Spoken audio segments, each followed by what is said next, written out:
Polní software Leica SmartWorks Viva. Tento software máme stejný v GPSkách i v totálních stanicích. Já vám to v tomto případě ukážu pro GPS a na malém kontroleru CS10, abyste to viděli. Ve chvíli, kdy zapnete přístroj, tak dostanete informaci, v jaké zakázce chcete pracovat. Zakázka je soubor vlastně jednotlivých měření. Takže mám tady možnost pokračovat v poslední zakázce, která byla 25. září 2013, nebo mám možnost vybrat novou zakázku, úplně čistou novou zakázku, a vyberu nějakou zakázku, která už tam existuje a já v ní chci pokračovat. My si tady vybereme novou zakázku, může to být pokusná, 1, 2, 3, 4, 5, 6, 7 a tak dále, je to jedno. A tím by to mohlo skončit. Já dám ulož. Buď tady mačkám ulož, anebo velké červené tlačítko OK na klávesnici. Tak. V tuhletu chvíli jsem v hlavním menu. Hlavní menu je velice přehledné a vidíte tady první věc. V jaké zakázce pracujete, takže zakázka pokusná a tak dále, co jsme si vytvořili. Horní lišta je stavová lišta. Pokud není nic barevně a nic na mě nekřičí, vím, že je všechno v pořádku. V tuhletu chvíli na mě křičí tady 2 ikonky, takže vím, že 2 věci nejsou v pořádku. První věc, není připojená anténa GPS. To je jasné, protože v tuhle chvíli jsem na počítači a nemám přidělanou anténu, jsem na počítači.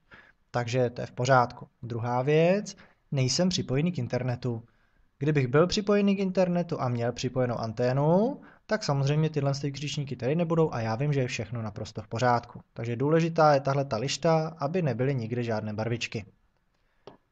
Přesuneme se úplně dolů, protože tohle je také důležitá záležitost. A to je informace o kvalitě, respektive o přesnosti, v jaké se v tuhletu chvíli nacházíte. Jestli to jsou metry, desítky centimetrů nebo jednotky centimetrů. Je to tady rozděleno na 3 hodnoty. Tohleto 3D kvalita je kvalita poloha a výšky dohromady. 2D kvalita to je jenom poloha. A 1D kvalita to je kvalita pouze měřené výšky. Takže ať se nacházíte kdekoliv v přístroji, v jakémkoliv menu, v jakémkoliv programu, v jakémkoliv souboru, tak vlastně tuhletu informaci neustále vidíte a víte, v jaké přesnosti se právě nacházíte. U totální stanice by tady byl horizontální, vertikální úhel, v podstatě adekvátní hodnoty.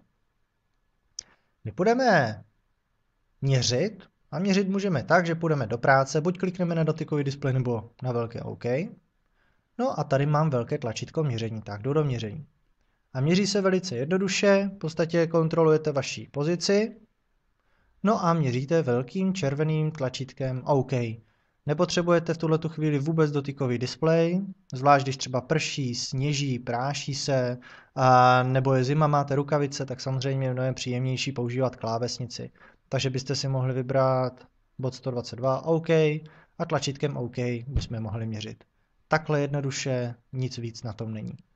U vytyčování je to složitější v tom, že jdete do práce, máte složitější, takže musíte vybrat jinou ikonku, vytyčení. Řídící zakázku, to je odkud berete body pro vytyčení. Tada, a to je vlastně všechno. Vybíráte body pro vytyčení buď ze seznamu souřadnic, to je první varianta, nebo druhá varianta, jdete do mapy a v mapě si vyberete body. Já tady mám body vypnuté, tak si můžeme zobrazit body, číslo bodu třeba, OK. No a já chci bod číslo 2 vytyčit. No a v tuhle chvíli vidím svoji pozici, tady to nevidím, protože jsem na počítači a vidím svoji pozici, nebo tady je velká taková 3D grafika, 3D šipka ukazuje, kolik centimetrů, metrů doleva, doprava a tak dále. Velice primitivní a velice jednoduché. Případně tady je tlačítko blízký bod a blízký bod funguje takovým způsobem, že nabídne automaticky nejbližší bod ze seznamu souřadnic, který ještě nebyl vytyčený, proto abyste se s tím nemuseli trápit.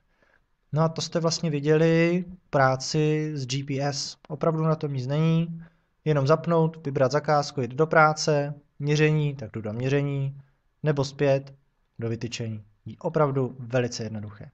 Já vám ukážu ještě něco víc. Vyberu si jinou zakázku. Zakázky, vybrat zakázku a vybereme si zakázku 1, 2, 3. Tak, v této zakázce mám trošku víc dat. Jak vidíte, tak používám jenom tyhle 2 ikonky. ty ikonky 3, 4, tady ty dole, v podstatě nepoužívám a ty se používají pouze pro konfiguraci přístroje, což běžně není potřeba. Já když jsem v té zakázce, tady vidíte zakázka pokus na 1, 2, 3. Tak já když jsem v té zakázce, tak tady mám hned možnost podívat se do mapy. Tak se podíváme do mapy. A v mapě vidím, že mám velké DXF. Tady vidíte, že DXF vypadá úplně stejně jako na vašem počítači. Takže když se podíváme na buňky, tady vidíme značky, vidíme texty, vidíme v podstatě úplně všechno stejně, jak je to vidět v počítači. Což znamená, ten přístroj vám to zobrazuje opravdu naprosto stejně. Docela zajímavá věc je, když se podívám, tak tady mám možnost vybírat vrstvy, takže si můžu skrýt vrstvu nějakou, zobrazit vrstvu a tak dále. Těch vrstev v tomto DX vidíte, že je opravdu velmi mnoho, ale vy můžete si jednotlivé vrstvy vypínat a zapínat. Co je ale zajímavá věc, tak vy můžete mít třeba 2 DXF. Můžete mít jeden DXF jako katastrální mapu a jeden jako projekt. A tady tím plus by bychom mohli přidat jiné DXF právě k tomu. Takže v jednom projektu, respektive v jedné zakázce, můžu zobrazovat přes sebe libovolný počet DXF souborů, což si myslím, že je velice vhodné. Co já tady vidím, tak já tady vidím nějaké naimportované body, které bych měl vytyčit. 1, 2, 3, 4, že to je nějaká třeba základová deska. No a funguje to takovým způsobem, co můžu dělat. Můžu dělat tu věc, že prostě řeknu si OK, jsem v mapě, bod číslo 1. Kliknu na bod číslo 1, podržím a tady mi rovnou nabízí ten bod chci vytyčit. Tak já dám vytyč. Automaticky jsem ve vytyčování, automaticky jsem navigovaný na bod.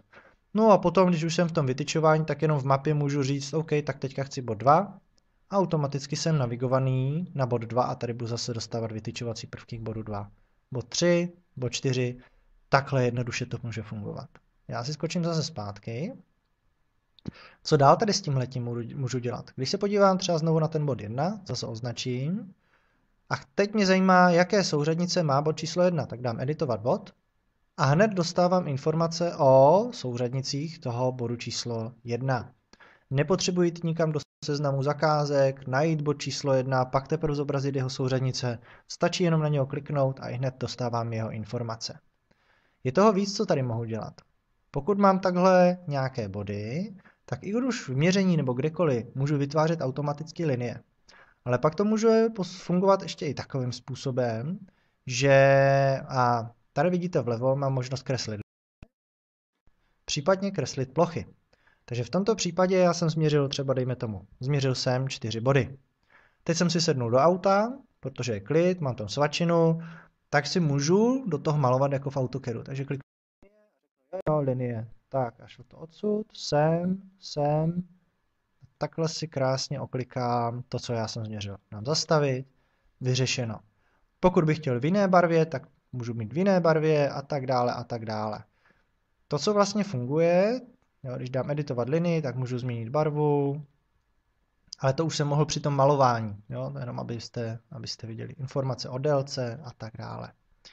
Co ještě můžu dělat? Já můžu tu linii vzít, označit ji a ve chvíli, kdy na ní kliknu, tak ji můžu použít jako referenční přímku. Což znamená, v tuhletu chvíli bych mohl vytyčovat třeba mezilehlé body a tak dále, zarovnání do přímky. Takže užít v referenční přímce, měření a je to vyřešeno. On mě jenom ukáže, že jsem opravdu v referenční přímce. Tady vidíte, že ta jednotlivá metoda je jednoduchá. Linie je vybraná, hotovo a já můžu v podstatě měřit. Já se z toho vyskočím, vrátím se zpátky do té mapy. V té mapě samozřejmě můžu tímhle způsobem vybírat i libovolné linie, které jsou v DXF, takže když já se na to podívám, tady si někam zazoomuji, tak já si tady vyberu nějakou linii, vyberu si tuhletu linii. Vidíte, tato linie. Protože je možné vybírat jednotlivé prvky přímo z mapy DXF. Takže já vezmu tu linii, kliknu na ní a řeknu tak a tu linii použij v referenční přímce. A rovnou ji můžu použít v referenční přímce a nemusím se vůbec ničím trápit. Automaticky vytyčuju staničení, kolmice, zarovnání do přímky, cokoliv budu vlastně potřebovat.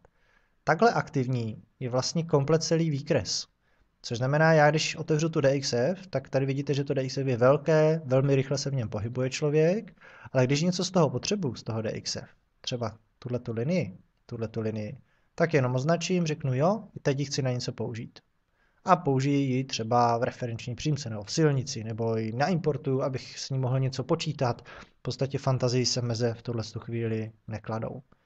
Takže tohle jsem vám ukázal velice jednoduchou práci, jak s DXF, tak vlastně s body, tak s liniemi, ale ta jednoduchost je právě v tom, když potřebuji jenom rychle něco změřit a jenom rychle něco vytyčit.